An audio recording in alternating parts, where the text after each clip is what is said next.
Ipinakilala na ang mga naggagandahang kandidatang maglalaban-laban para sa corona ng Miss World Philippines 2015. Yan ang chika ni Lars Santiago. Suot ang kanilang pulang two-piece swimsuit. Nakangiting lumabas sa stage ang 27 kandidata ng Miss World Philippines 2015. Isa-isa silang nagpakilala sa press presentation. Pagkaraan ay ipinakita na ang kanilang galing sa pagrampa. Umani sila ng paghanga mula sa mga miyembro ng press at kay Miss World Philippines Pageant Director Cory Quirino. I'm very proud of our batch this year. There's so many beautiful candidates, smart and charming. Ang ilan sa mga kandidata nagpahayag na ng kanilang kahandaan na katawanin ng Pilipinas sa idadaos na Miss World 2015 sa Disyembre sa Sanya, China.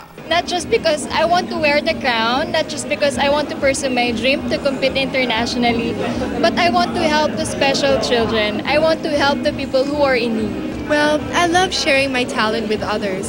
I play the harp, and the harp has really positive benefits. I really like this pageant because it looks at the person as a whole.